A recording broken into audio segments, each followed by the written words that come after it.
Pledge of Although we allegiance. can't listen to it's cold outside. It was on the radio this morning. I pledge allegiance to the flag of the United States of America and to the republic for which it stands, one nation, under God, indivisible, with liberty and justice for all. You gotta remember, Dave, these are taped. Bring it on. Good morning, Lisa. Good morning. Merry Christmas. Maybe they'll cut my salary. Hello. I don't know one here. I think this one has all of, yeah, it says everything you This need. one's missing the, I will call to order now the Jefferson County Local Development Corporation. This is our December meeting that's been rescheduled from December 1 due to or it wasn't December 1, it was December 4 or 5 or 3, some dates. due to our beautiful weather. Is there anyone that wishes to address the privilege of the floor for this meeting? We received our minutes from our last meeting. Is there any additions and or corrections? I'll move to accept as presented. Second. Have a second. All in favor, aye? Aye. Opposed? Carries. Thank you. We have our auditors here, and with that, we're going to do the audit for both the LDC and then the IDA. So you're more than welcome to sit for the next few hours with us or go from there. So I'll open the floor door. So for those of you I haven't met, I'm Brian Olson. I'm a senior accountant at Bowers & Company, and this is Liz Bush, the partner on the job. So in front of you, you have two sets of audited financial statements, the JCLDC and the JCIDA. I'll start with the LDCs first. So pages 1 and 2 are your independent auditor's report, most important part of the whole audit. Top of page 2, your opinion. So in our opinion, the financial statements are presented fairly in accordance with the accounting principles generally accepted in the United States of America. Clean, unmodified opinion. That's what you want. Page 3, statement of financial position. So just going down through the balance sheet real quick. LDC cash at year end of just over 2.5 million. Loans receivable of 1.1 million, and there is no allowance recorded for the LDC. They deem all loans collectible. And prepaid expenses of just over 3,200. Non-current assets, you have property and equipment, net of accumulated depreciation of 71,000, bringing your total assets down to just over 3.7 million. Current liabilities, a little bit of accounts payable at year end of 7,300. Accrued expenses, 37,000, and unearned revenue of 35,000, bringing total liabilities of 80,000, and your total net assets at year end, which are all unrestricted, of 3.6 million. On page 4, statement of activities. This is going to be pretty consistent from prior year. Obviously, the majority of the support and revenues from Jefferson County. Support this year was 408,000. Grant income of 14,000. Application and processing fees of 1,700. Interest on loans receivable of 52,000. You'll see that's down from the prior year, and that's just as your loans are getting paid down, your interest is going to keep decreasing. Other interest income of 4,100 and miscellaneous income of 3,900. Your expenses there's a separate schedule on page 5. I'll go over that. But you have a total change in net assets of a loss of 495,000 in the current year, and that's primarily driven by the LDC waiving the admin fee from the IDA. So that was 569,000. So if you factor that in, it would have been a positive $75,000 a year. Very consistent with the prior year. Page 5, statement of functional expenses. So this is your expenses presented by natural classification, or how you're used to seeing it. Very consistent across the board. Expenses are actually down slightly from the prior year. Liz is actually going to talk about, after the presentation, some changes next year with not-for-profit accounting standards. So that's going to mainly affect the LDC's reporting of functional expenses. So instead of just program services, we'll break it down between ag, marketing, and so on and so forth. Page 6, statement of cash flows. So this is just taking your financials from the accrual to cash basis. So I'll just note here that overall there's a net decrease in cash in the current year of $330,000. Page 7 starts your notes for the audited financial statements. Note 2, significant accounting policies. So this is really the drivers of the financial statements. No major changes from the prior year, so I'll skip ahead to page 10. Page 10 just gives a breakdown of each loan receivable as of year end. There was one new loan issued in the current year for JCLDC that was issued right in September of 2018. So that just gives all your loans, and below that is the aging of the loans receivable. So obviously it's a good portfolio. All your loans are current. There's no past dues, which is why there's no allowance for bad debt. Page 11 just gives a breakdown of your property and equipment. There was no additions in the current year, so your change is just your depreciation expense of $23,000. Page 12, related party agreements and transactions. So these are pretty much unchanged from the prior year. As I mentioned earlier, the LDC did waive the administrative agreement with the IDA of $569,000. The IDA did recognize that as an in-kind revenue and expense, but for the LDC, there's no accounting necessary for that. And page 13, just want to note concentration and credit risk. So at year end, all cash and cash equivalents were fully collateralized either by FDIC insurance or collateral held in the LDC's name. Last two pages are the independent audit report for audits performed in accordance with government accounting standards. So key highlight here, no compliance issues, no findings to report based on our testing. There is a loose leaf attachment, communication with governance at the conclusion of an audit. So here I'll just note there was no difficulties encountered in performing the audit.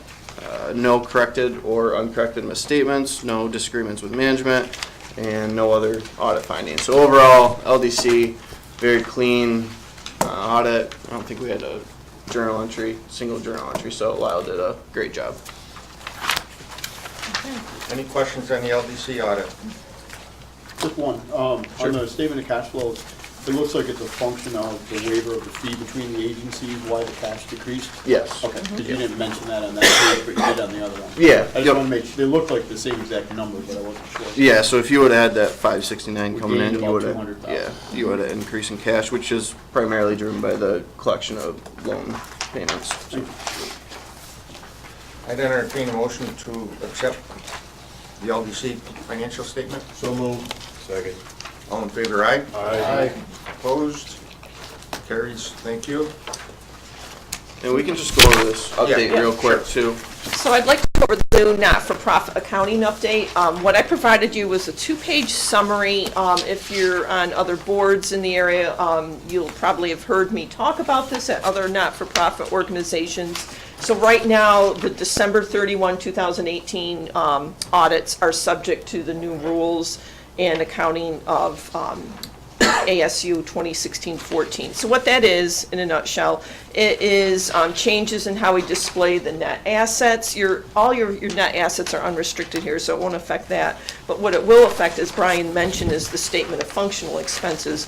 We will need to provide more detail. We've already spoken to Lyle about that, and he tracks it in that manner by the various programs. Make sure we disclose how you allocate, and the other area is liquidity and measure of operations. So this is going to be a new footnote in the significant accounting policies next year. So again, we'll work with management to make sure we have all that information to include those new footnotes in the financial statements. So it'll be a collaborative effort between us and management to implement this. It will be additional time next year, so we'll factor that in when we schedule the audit. If you have any questions, feel free to contact me. This is just subject to the LDC. This is not subject to governmental audits, which would be the IDA, so. Thank you. Thank you.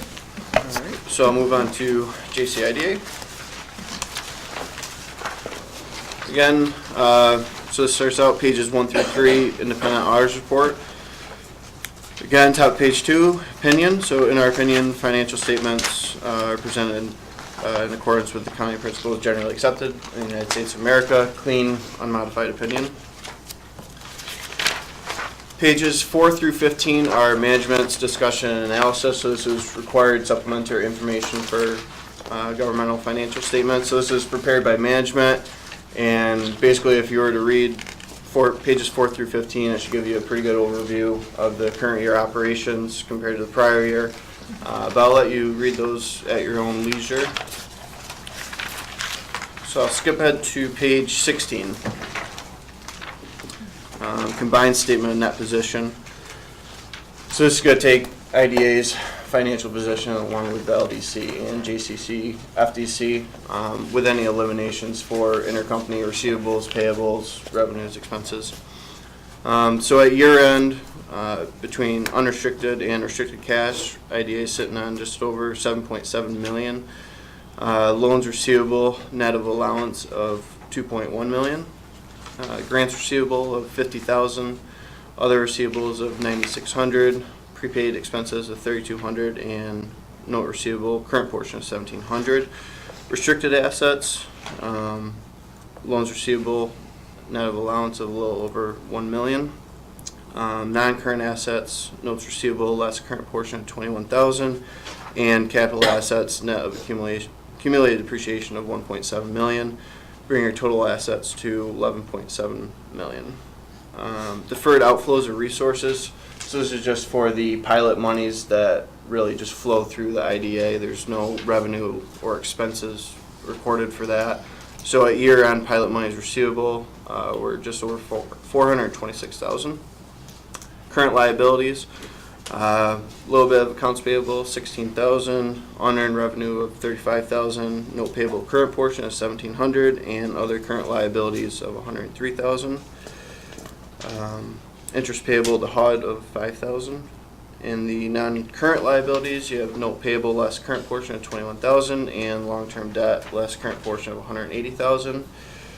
There's also deferred inflows of resources, which is again related to the pilot agreements. And you'll see the pilot payables are 648,000, and really the difference between the payables and the receivables just as a timing difference. There was some payments that came in at year end that weren't quite paid out as of 9/30, but they went out in October.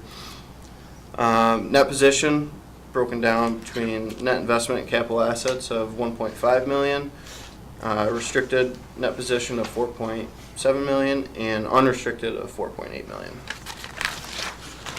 On page 17, combined statement of revenues, expenses, and changes in net position. Total operating revenues in the current year, 1.2 million. Going down through your expenses. Majority of your expenses are obviously salaries and benefits of 714,000. There's also bad debt expense in the current year of 298,000. Office expense 126,000, and depreciation expense 140,000. So overall, there was a change in net position for the IDA of loss of 343,000. But you have to keep in mind that includes some non-cash items with your bad debt and depreciation expense of 450,000.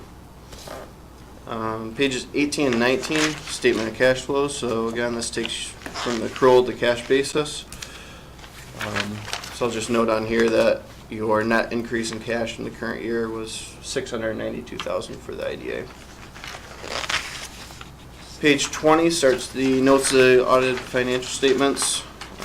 Note 1 being the summary of significant accounting policies, which are the drivers of financial statements. There's no major changes here for the IDA either, so I'll skip ahead to page 25. Note 2, custodial credit and concentration of credit risk. So I'll just note at year end, deposits were fully collateralized for the IDA as well. Note 3 starts loans receivable.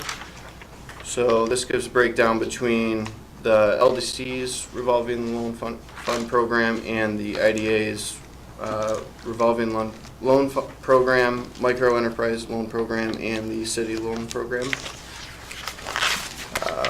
Page 28 gives a breakdown of the RLF reserve for bad debts.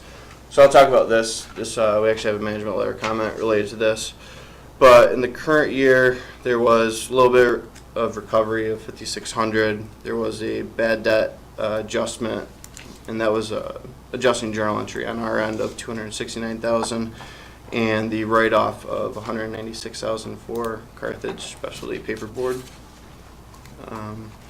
Below that is listing of your micro enterprise loan program. So there was a handful of new loans issued for the IDA's micro program this year. I think the most important part of all the loan disclosures on page 29. This just gives, again, the aging of loans receivable. So with IDA's similar situation, I think overall it's a good portfolio. It's 98% current. There's only a couple of past due payments of $33,000. So really not too many issues there. Page 30, note 5 gives a breakdown of restricted assets.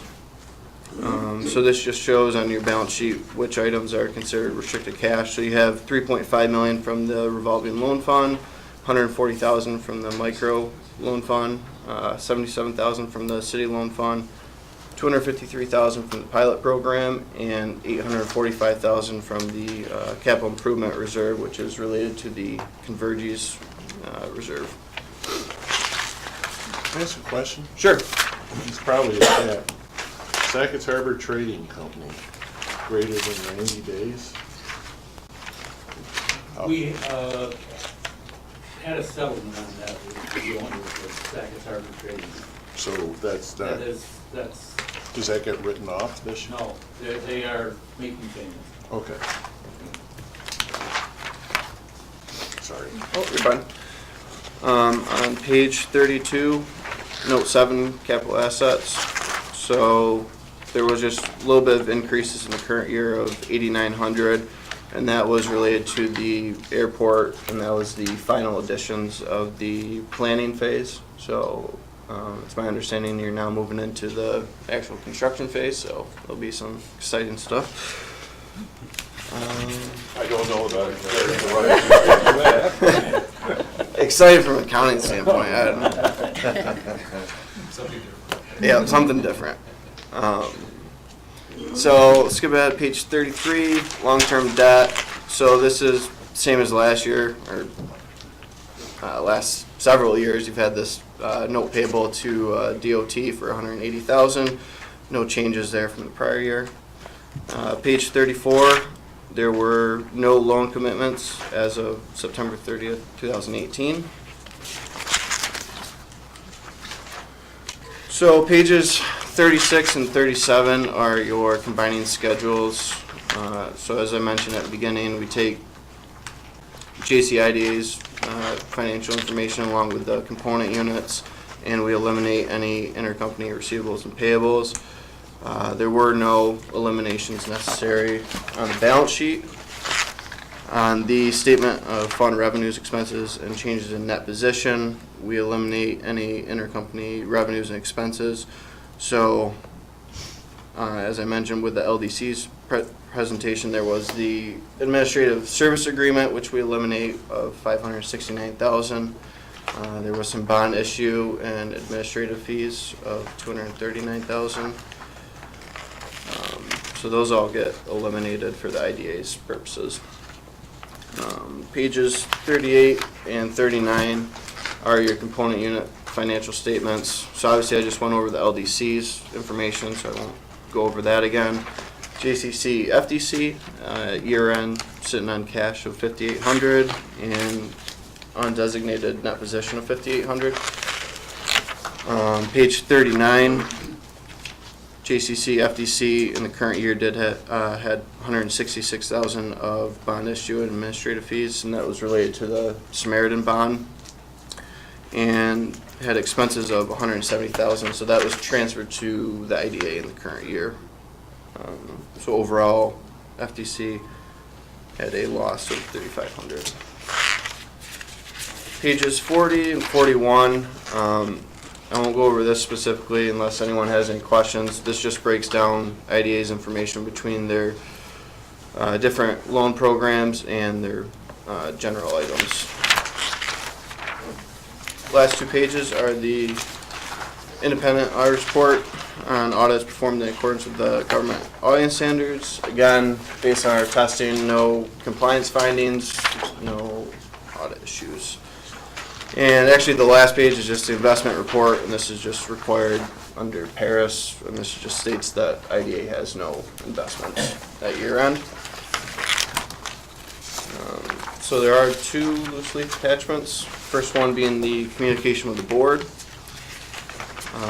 So this just states that there were some sensitive estimates that affect the IDA's financial statements. The most significant estimates were estimate of depreciation expense and the estimate for allowance for uncollectible loans and the value that we placed on the administrative service agreement. There were no difficulties encountered in performing the audit, no uncorrected misstatements. There was one corrected misstatement, which is attached, and no disagreements with management. So as I mentioned, one corrected misstatement on page 4, and that was just to adjust the RLF allowance to actual as of 9/30/18.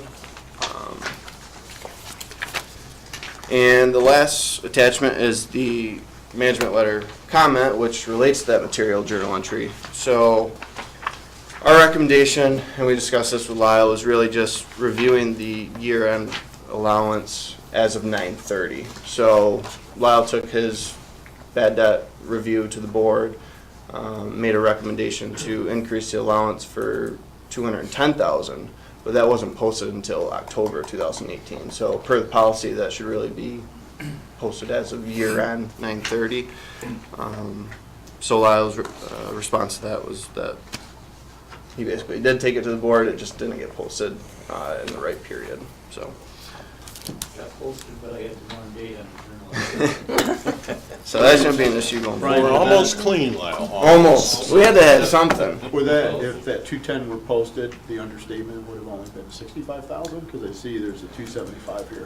So there's really 2 aspects to allowance policy. There's the specific portion, so that's if you identify any really bad loans, so that would have been your Carthage specialty in the past. And then there's the general calculation, which takes your previous 3 years write-offs, times it by your average outstanding AR. So that calculation was 65,000. So when the board decided to write off the 210 related to Wright Brothers in October, we had to take that and apply it as of 9/30 because it was a subsequent event. So if in October you're saying this is a bad loan, then really what changed from September 30th to October 10th, I think, when it was posted. So that's why we kind of had to post both adjustments. Now to me, looking at, I don't know the loan in as much detail as Lyle, but the loan is current, so I think, the decision to write that off 100%, you can look at that going forward, and if you decide to reduce your reserve, if that wasn't necessary, then that option's available, and then you just record it through recovery. So, I think we reduced it based on what was more actual number, not an estimated number, though, isn't that the reason we reduced it? Yeah, we had 6 accounts outstanding in the RLF at year end, so it's not as if we had a lot of accounts. And in reviewing them, the only one that I felt was potentially bad debt was the one that we discussed. So that was my recommendation to the board, if you recall. Now, Brian's point is, we also have a policy, the board can approve specific accounts over and above the policy 3-year average that we have. Well, the 3-year average is only 65,000, so I said that's not nearly enough. So I can understand where they're coming from. Add the 65,000 to the 210 because that's your policy. I have no problem with it. Yeah. But it's a fair statement. And Brian, one correction, because the public's here. we didn't approve to write off a loan, we approved to make an allowance for potential bad debt. So Yes. it's just a different way of Sorry. saying it. That was, yeah. It's not a bad loan. It's No, just, no. at the time, it was, we had to pick a particular loan that met our criteria to make an allowance. Yes. Sorry about that. No problem. We have people that may report this. It was not written off. No. So that concludes our presentation. Any other questions? Okay, we will look to approve this, accept this in our IDA meeting.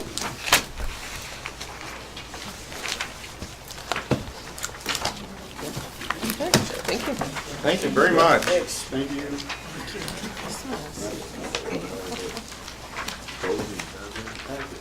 Treasurer's report, Rob? Oh, thank you. I'm not going to be as eloquent as the accountants, so You're probably not as expensive. I'm not as eloquent as anyone here, so no expectations. Page 23 of your packet, LDC. So break even would be just under $92,000 a month. We're kind of right there. You know, if you again can make this linear, we're right on target, and this usually self-adjusts to be kind of close to zero at the end of the year anyway, so this is the easy one. We are spending a little bit below average on a linear basis. $87,500 per month is a break even for expenses, so that's a good one that we hope to spend less, but we'll probably not get there. There'll probably be a little left over at the end of the year, like from some of the programs. So we do have a projected net profit at this particular point if everything behaves linear. The world is not a linear place though, as we all know. Page 24, 5 and 6, this gives us a snapshot of the biggest programs. So we have ag, marketing, and the safety manufacturing business one. Again, they're all generally on target. I believe, Lyle, there was probably less than 20,000 between all of them left over at the end of the year that just went back to. It's always a slow start. Okay. They'll catch you. Jay and Marshall will in fact probably try to spend it this year. Yeah, Here listening. Balance sheet, page 27. Quick assets, cash equivalents, 2.6 million in total. We're down about 61,000 from prior month. Accounts receivable, 1.1 million. We're down about 75,000 from prior month.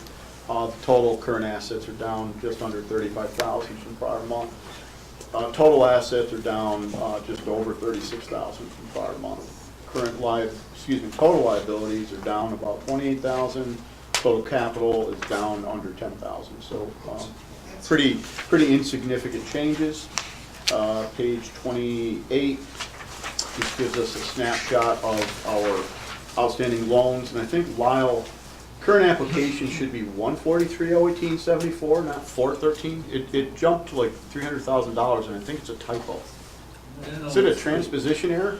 143 should be the. Because I looked at the report before, and it was like 140 something, and it looks like it should be 143. I think we have. Okay. Transposition error? Dyslexia is kicking in here. I just, hey, I look at these once in a while. Yeah. I might catch something. Well, Joy does these for me. Oh, There we go. pick the only person not in the room, right? You did it to see if you're looking. So if we make that adjustment, On the next I think page. we're all okay. So by making that adjustment, we're up about 28,000, which is mostly attributed to the IDA fee. So all of these loans are being paid down, and the IDA fee is just the posting stuff. So again, not any significant changes if in fact current applications is not 413,000. It's not. See on the next page. I don't have the next page printed. I just printed this one. I only bring what I need. Okay. I should have just looked farther. But I made a good guess. I made a good guess of the right number. So that's the treasurer's report. I move to accept as presented. Questions? All in favor, aye? Aye. Opposed? Carries, thank you. Council reports, manufacturing. Dave? Just a couple things. We're hosting a small roundtable discussion tomorrow. One of our local teachers is on the state ed committee for developing curriculum to improve coding skills. So she asked us to bring together a couple of our local employers for some input on what they need for coding skills, kind of see if that can get reflected in the curriculum. So that'll be happening tomorrow. Then we're talking to JCC and Department of Labor and the apprenticeship program, but there's a number of programs out there to assist employers in signing apprenticeships. And so we're going to work with them and try to do some kind of information session then for the first of the year. So that's underway now to kind of make them aware of what's available. Good. Questions for Dave? Marketing, Marshall. Good morning, everyone. I'm extremely excited to can I have the mouse? Debut. Yeah, our draft, Marcus. This is our draft video for Jefferson County. Why do you get singled out, Marcus? Marcus is better defined because it's a lot of work into it, unless you really do. I'll just say. His comment,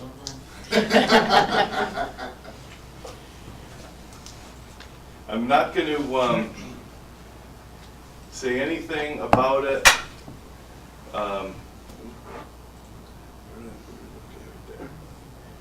And we'll let everyone kind of come to their own conclusions here, and we can have a little discussion about it. This.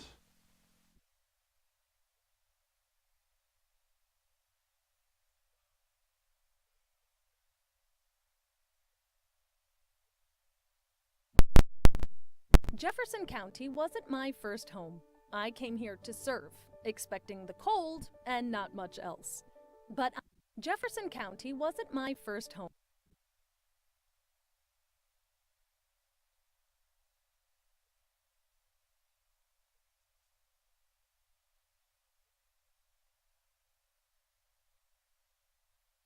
Jefferson County wasn't my first home. I came here to serve, expecting the cold and not much else. But I discovered warmth in the people, the charm, and the beauty of this breathtaking place. And fortune found me a home that felt right for the very first time. It isn't just what you see on the surface either. The North Country at the foothills of the Adirondacks, bordered by the Great Lakes, the St. Lawrence River, and the Thousand Islands. Stunning scenery and stories of a historic past offer the backdrop, sure. But what sets us apart runs deeper. A spirited current that flows through a determined people. We are farmers and fishermen, citizens and soldiers, but also families and friends who believe in and support one another. We push ourselves not just to survive, but to thrive. And you can feel it the moment you arrive. Doors opening, opportunity brewing, and a fresher lifestyle at the center of it all. This is my home. This is my family. This is my future. Nestled in the heart of the North Country, but connected to the world. A place that you can spend time with the ones you love. Because in Jefferson County, New York, I couldn't be more excited for what comes next.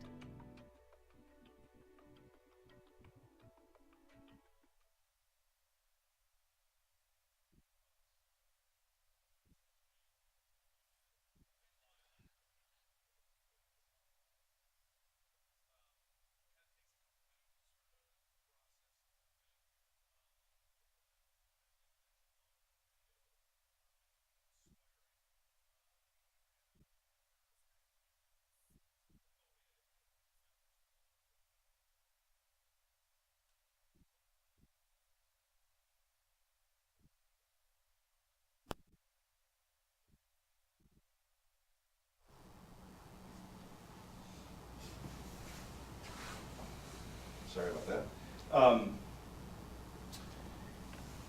Has a lot different feel than the things that we've done in the past. This is a tell our story of the North Country piece. This isn't a I love the North Country. This is meant to inspire, tell our story. Marketing committee loves it. I have gotten some feedback from some board members and made some good suggestions, and we've made some changes. We've gone back and forth on this thing a number of times. It's still in draft form, not to say that there won't be some additional changes. We altered the last sort of slide piece there that, you know, says sort of who we are. It's in the CG's office for potential use there for the in-processing of soldiers from outside the area. I've had a lot of good feedback about it, and I'm pretty excited. Any thoughts that the board has on it? Any immediate takeaways? Much better voice. Isn't we had to redo the narration. The first one wasn't bad, it wasn't perfect, and this is going to be perfect. So. Sure beats Danamora. Sure beats Danamora. Yeah. I don't know if anybody's watching that, but I'm told it's pretty horrifying. Is all of that original footage just for this, or did you? Not all of it.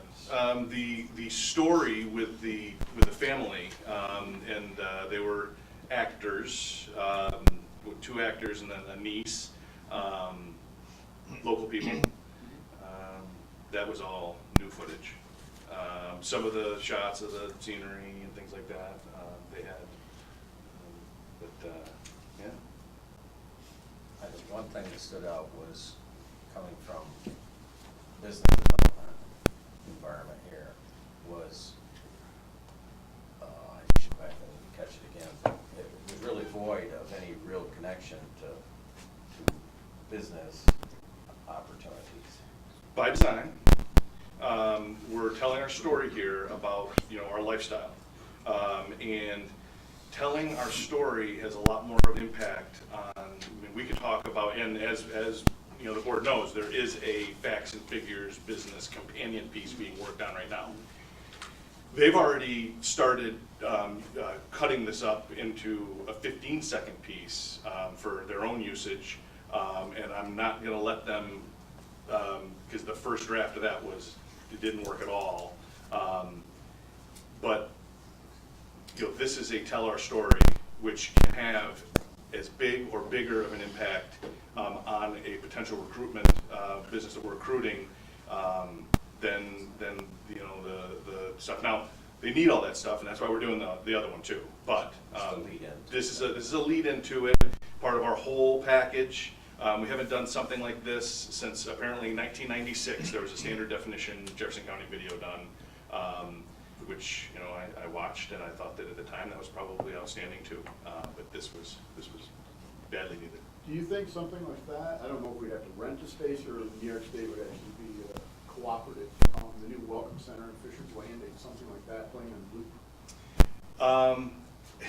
It's funny. It is our county where it's a Welcome Center. It's a beautiful It is. spot, and I kind of wanted a shot of that in this piece, but also wanted to get this done. That's not to say again that it couldn't be added later. We'll see, because there's actually a couple of there's a couple of lines in there that are new critical marketing taglines, one being a place where you can spend time with the ones you love. And that is going to be the one you're going to see all over New York State marketing. And I heard it, and it's kind of perfect for our area, and we used it. And it's, you know, I beat them with a punch, you know. So there's things that concerns me a little tiny bit, but, you know, not really. We'll see. So. I think he's lacking a good old-fashioned snowstorm. Yeah, no, there's not gonna be any plow trucks, or I wanted to have a shot of Dry Hill for recreation, but you know, obviously we weren't quite there yet. These things, you know, they can be added so easily. You know, I wanted to show sort of a Four Seasons look at what we have here. I think we kind of got there without the snow, but you know, that's all partly like a little bit. I mean, you know, the soldiers that are coming here, you know, for that side of it, all they hear about is the cold. And you know, I've shown it to military families, and you know, some of them, they're like tearing up. You know, they come here and, you know, worried, And then they come, and then they get here, and they're like, wow, this is a place where, you know, I can spend time with the ones I love. My family loves it here. You know, my kids, you know, we love it here. We're excited about the Four Seasons, you know? So, you know, I hope we got there. As I said, this is a draft and still open to ideas, but I'm real excited about this video. Real excited about it. It can be used so many different ways. Went long form, no, shorten it. From the digital side, this is going to work. I mean, our how can we help you video that we did, that, you know, the short one, I mean, that's been viewed hundreds of thousands of times on YouTube. So. One point Right, tying we'll follow up on that. Okay. to the quality of life Any thing. place that's Yeah, free. good you can. Any place that's free. I'm sorry. One thing tying to the quality of life picture, Yep. there was a couple scenes of farmers markets, Mm-hmm. coupling it with what's going on at the visitor center, Mhm. where they're actually promoting local food. Yep. That's a component of that visitor center, is a retail outlet.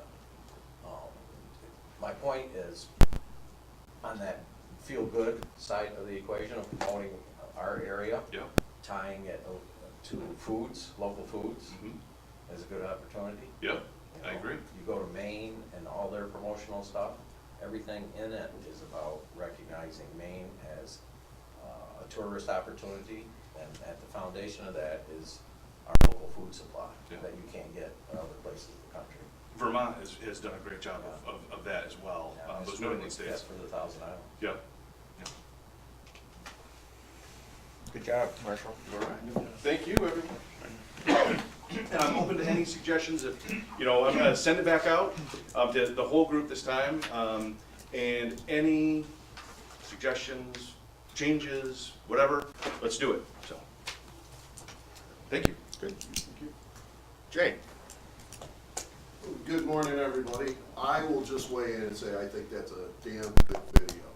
So it's something that, Jason wouldn't be ever seen. Is that all you have? Is that all you have today? what's that? That's all you have today? That's all I have today. No, it's not all I have today. It's never all I have. But I do. I think that's a necessary piece. So thank you, Marshall, for developing that. Real quickly, the Ag Subcommittee of the board met. We went up to the St. Lawrence Distillery, did a little tour up there, learned about their farm to restaurant program. I would invite any of the committee members, if you want to offer any comment about the meeting, what you took away from it, the direction we're heading in, if you want to offer a comment. And not hearing any, Ed, were you going to say something? For the first time being exposed to the microbreweries and the distilleries, some of the figures and the expectations of what they're going to be doing with their distillery kind of blew me out of the water, in the sense that much bigger opportunity than I ever imagined for sales revenue. I mean, multi-million. Yeah, he did a great job putting that whole thing together and what he's looking to do and where he can go with it. It's pretty unique. The direction I took away from the subcommittee, and we still have a lot of work to do, is that obviously we're always going to continue with the dairy industry. The dairy industry is the kingpin, if you will, of agriculture here in Jefferson County. But some of the direction I took from the subcommittee is that they would like to see us increase our work to support local foods, to support those, the diversification of agriculture here in Jefferson County. Am I saying that wrong, anybody? I think you guys. So, that was a big message I took away. So, we're gonna be continuing our work with the subcommittee. To that end, yesterday I met with the BOCES, Jefferson Lewis BOCES Ag Subcommittee, put on a tour of agriculture for them. They are looking at how BOCES can improve their programming for agriculture here in Jefferson County. We spent the day on the road, and John Jennings, Great Lakes Cheese, hosted us as the first part of the tour. I think it was very valuable for that group. They received some good information, and and I think it was a positive effort for them. The day before, spent the day on the road, went and visited with a company that's considering a location here in Jefferson County, and more specifically, the Ag Park as a place to put their business. It would be a fairly significant investment by that company. So that's exciting. They had driven by the Ag Park initially before they contacted me to find out more about it. And so I went and visited with them yesterday, or the day before yesterday. Doing a lot of work on workforce development right now. Schools are calling, asking for programs. It's a lot of requests coming in. The other thing that's coming out, and I haven't had a chance to look at it, just hit yesterday, is the new Farm Bill. I haven't had a chance to look at the information that Congresswoman Stefanik's office sent me, but I'm hearing some positive things, but I won't believe here until I read it myself and see what benefit that might have for agriculture here in Jefferson County, especially our dairy industry. So we could use a little glimmer of hope in dairy, and I'm hoping that the Farm Bill delivers a little bit of that. So, any questions? Paul? I saw in the news probably a month ago, there was a session up in St. Lawrence County around solar installations and the impact on agriculture. Did you attend that? I was not able to attend that. I had a conflict that day. Did help set some of that up with the organizers of it, but I was not able to attend it. As we now have an alternative energy committee, I know Mike Borsey was there. When we meet, we might want to have Mike come talk about that, because they're dealing with how to preserve viable agricultural land from being just put into solar farms. Right. And it'd be nice to know what happened up there as we start to develop policies on how we might assist or not assist. What I solar. would suggest in addition to Mike Borsey is let me know, and I'll coordinate bringing in Bob Summers from Ag and Markets. He's the department's expert on dealing with energy production as it relates to farmland and farmland protection. And I'm sure Bob would be willing to come up and meet with the group and have a discussion, answer your questions on that. So I'd be happy to. I had Well, Bob. I mean, I think that's something we're going to be talking about as we develop policies on where we were willing to support projects and their impact on agriculture. It's something we have to think about when we start talking about hundreds of acres being consumed, and is it going to have an impact? Right. I actually had Bob Summers in the week before on Friday. He was our speaker at our farmers' luncheon. And that was one of his major topics during the luncheon was the solar development going on in the state, and how the thought process that should be used with solar development as it relates to farmland and farmland protection. Okay. So it's a good topic. It's definitely a good topic. Any other questions for me? I would just add to that, being involved with it a little bit. The best way to offset that is to come up with pools of money that these landowners can tap into to sell, either as conservation easements, environmental easements, or farmland preservation easements. It makes no sense, especially with the economy and the agriculture going down, land use, a lot of available acres right now, and landowners looking to find a way out of their economic plight, so to speak. Something like a solar farm, even a wind tower, is an economic opportunity, and it's not. We aren't in a situation right now where we're fighting to hang on to every acre of land. We're looking for opportunities to move out of it. So unless there's economic offsets for landowners to not take part of an opportunity, say a solar lease, it ain't gonna happen. It ain't gonna happen. There's also the opportunity, and I think that's where everybody needs to strike a balance. There's an opportunity to look at helping the farms with their situations and also protecting their prime soils, the best soils on their fields. You know, there's ways of putting in projects that can leave those prime areas and take advantage of the areas that are not so prime and benefit everybody. You know, that's I think that's all part of what we need to discuss. right, is creating a win-win situation. And there has been conservation, Robbins Farm did a massive conservation easement, didn't they? Well, they're in the process. They were awarded a grant, but they're still negotiating the terms of that. So It's there's been not a- applications that have been successful in this county for those type of conservation easements. We've But had it's a more small pot of money statewide. Yeah, we've had more success with the A-Cup program up around Fort Drum.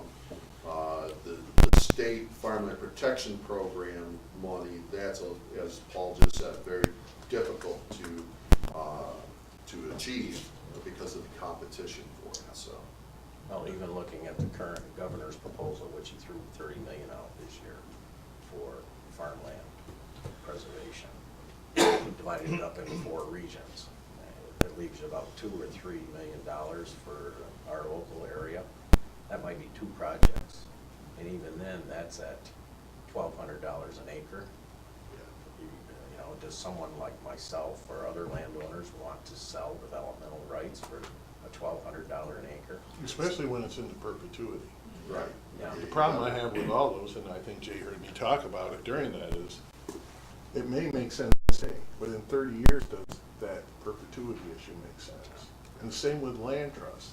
They're all into perpetuity, and they may be perfectly reasonable now, but they may not be reasonable 2 generations from now.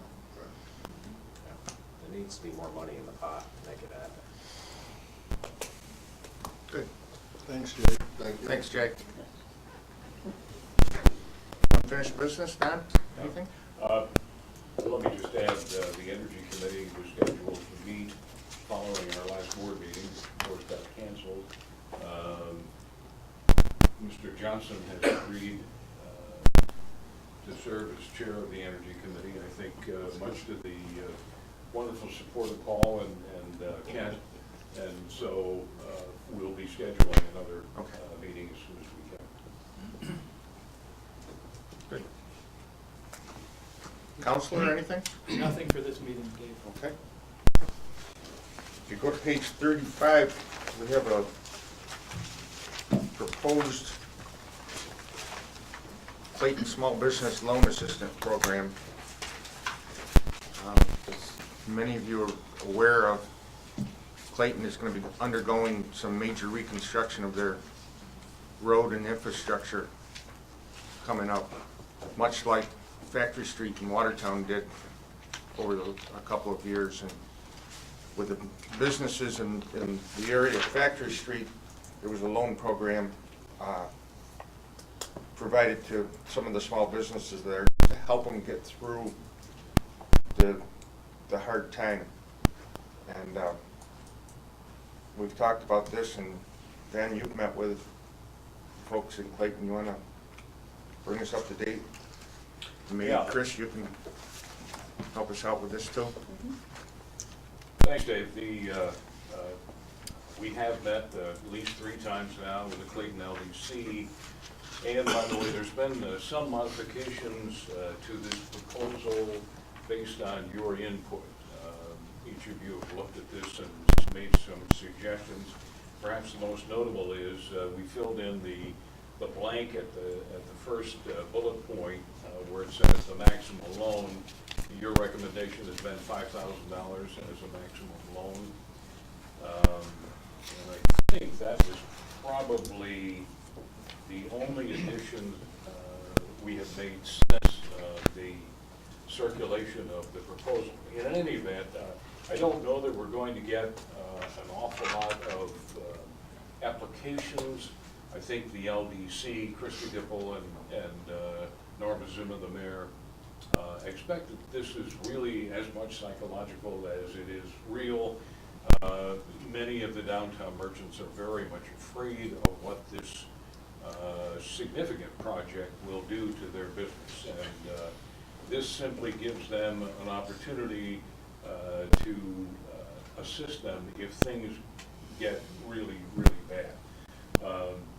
We have decided to try to join forces with the LDC. One of the problems LDC is having, and I think Christine can talk more to this issue, but it's sustainability for that organization. During the work that we did in concert with the LDC to get the hotel for Clayton, the LDC spent lots of hours side by side with us and many more on their own developing that project, but they took no revenue from it at all. And so they are getting a very modest stipend from the town and the village to sustain their operation. So I have strongly recommended to them that they start thinking about how to sustain themselves going forward, because there is an enormous number of projects that are being talked about for the village and the town, and the LDC is going to have to play a critical role.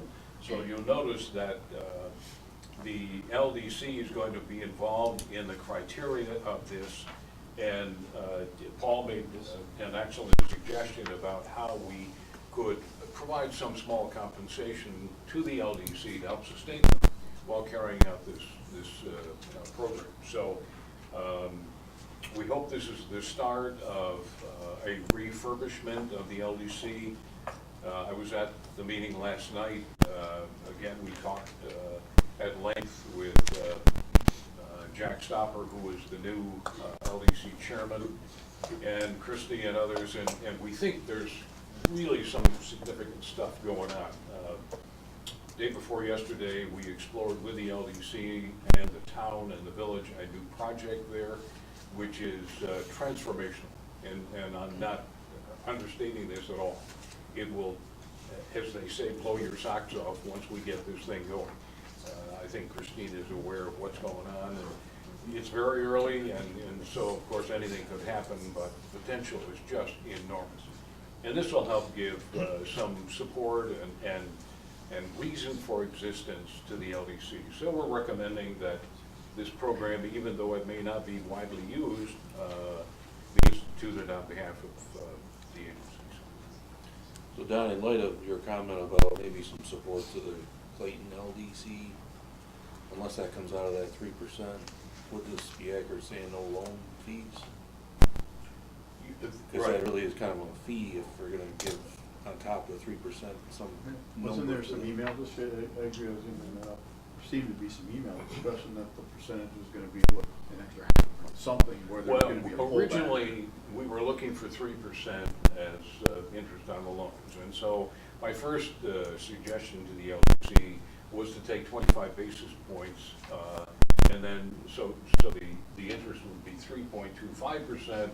They would take the 2.5%, 4% to administer. And then Paul suggested, why would you want to go through that craziness for all the years and also get the money up front for the LDC, which made a hell of a lot more sense to me. So we added the 150 processing fee, and the interest rate would remain at 3%. So that was suggestions, one of many that came from you. I don't think that's reflected in Yeah, there. the 150 processing fee is an. Okay, so That's why, I must have the wrong one, because I'm like, Yeah. Well, I had new copies for everyone last week, and then, of course, when we lost, I only so brought you did 2 take with it. me, so yeah, you will see. that makes better sense. It's sort of like a loan sorry. application fee, and what was it, sort of 50/50? Or the whole thing went to the But LDC? The whole 150 went to the Clayton goes to LDC? the Clayton Then LDC. 3% was sort of ours. Yeah, Yeah, exactly. okay. There was some discussion, but it wasn't determined what. I apologize, that, Oh, I didn't that- realize that that one- wasn't in that there. reflects that. So is this set up that the Clayton LDC is going to take the applications and then just make a recommendation to us, and then we Yes. do the paperwork? They should take And that's the education, reason, that's the reason. the check should be written out to them for the 150, they just keep it, we don't have to do the accounting for it, and they make a, I guess we would have sort of a general approval on the bottom of the form on the credit application. Clayton would, LDC. we would have the Maybe it's final on the, approval. maybe it's on the final one there. LDC wants us, frankly, to administer the program, I think, Christine, because, you know, that's our experience. I mean, you know, with Lyle and Peggy and Joy and the staff here, we do this all the time, so. But I think our original discussion was how are we gonna know what businesses and where they are, let them say, okay, this is the one we want you to fund. That's all. I'm on the CLDC board, and so I would be part of making those recommendations and being on the loan review committee here. So it would be the same function of what I would be looking at any loan. We would be analyzing them. So if the is this gonna be set up so the recommendation comes from the CLDC? That it doesn't need our board action to do, or are we gonna need board action to? I need this board to. Yeah, we- approve Yeah. those We don't need changes. board action here, because it's. If we're gonna Okay. dispense funds in any way, we're. I'm just thinking of the length of bureaucracy from they make the application to you to when this agency. I'd like to ask the question differently.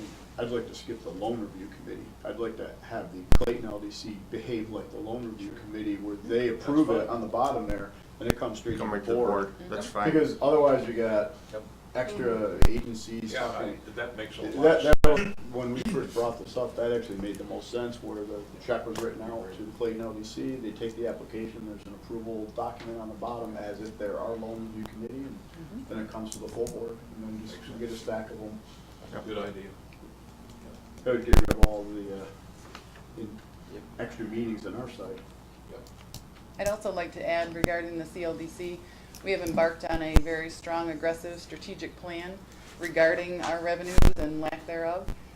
Previously, the grants, as all of us know, they allowed for some administrative fees, and that has been eliminated now.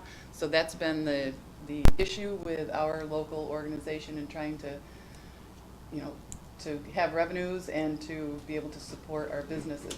So this type of program is very appreciated, and we also appreciate the JCLDC's involvement with our local company, so.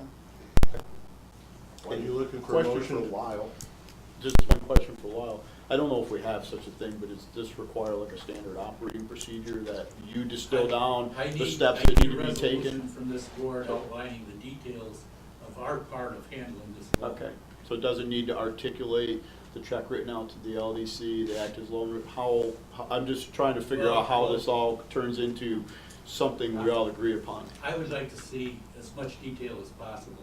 The auditors are going to ask for it. Right, so at next month's meeting, you want a resolution to Yes. adopt outlining. Okay. Yeah, almost like a standard operating procedure, that's like Yeah. a Well, resolution I'm in particularly detail. interested Right. in interest rates, the length of the loan. Yeah.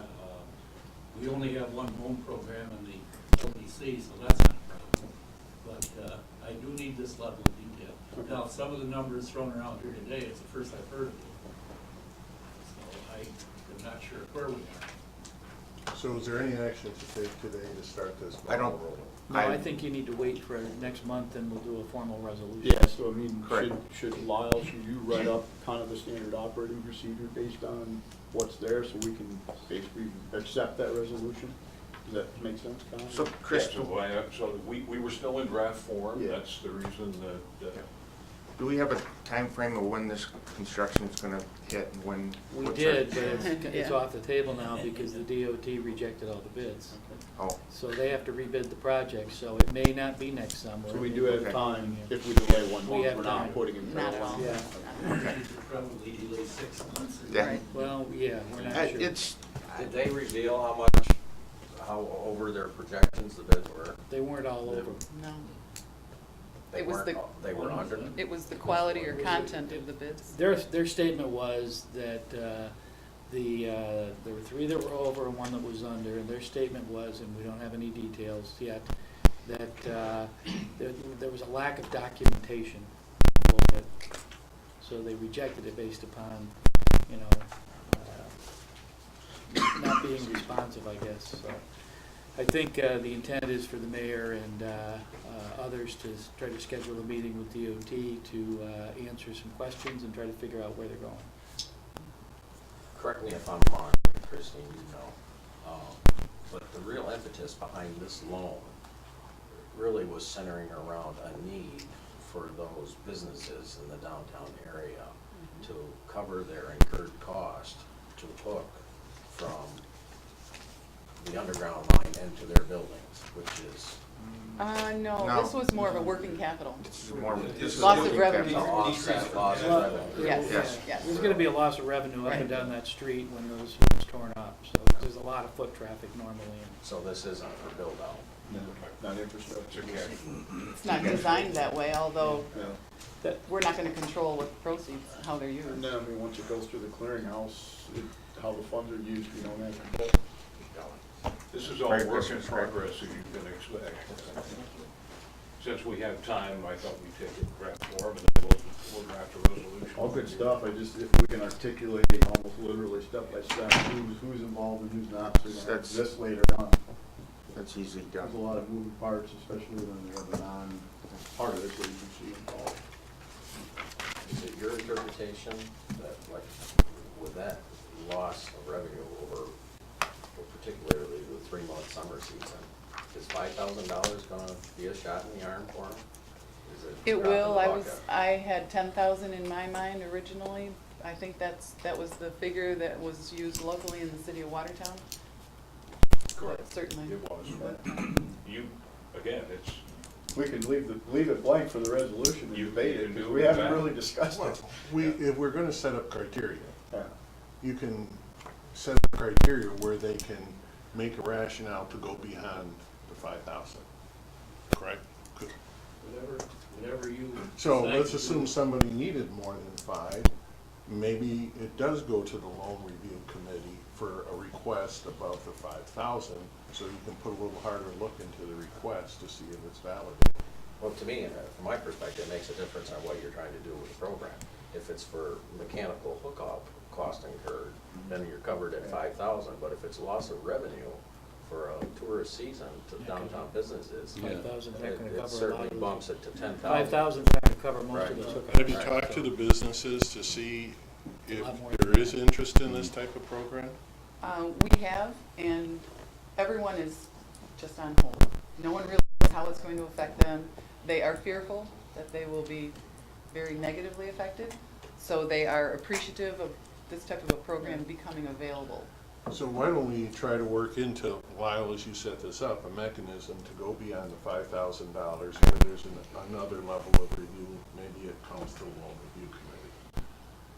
Do you really You're not gonna do I an don't really underground want to set entrance. up deviations, though? I don't It's think- just more work. I think we're gonna get enough information from the LDC, and you probably won't get a whole lot. I think it's more, I would rather see it put out there up to 10,000.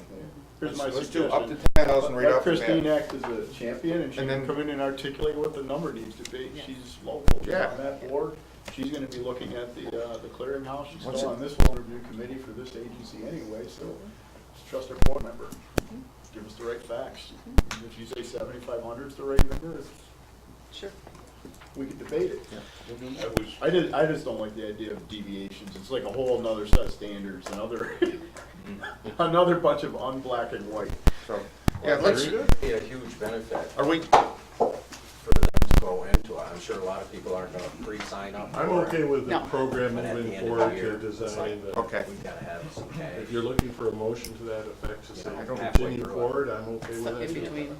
Delayed. Okay, we have a motion to continue forward to this program, and we'll have a resolution at our next board meeting. Second.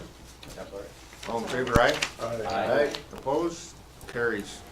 I think it's gonna be a great You don't program. have a number out of the air. It shows the community that we're beginning. I said next month. Anything else for the LDC? Motion to adjourn. We have a motion to adjourn. Do I have a second? Second. All in favor, aye? Aye. Opposed? We stand adjourned. Thank you.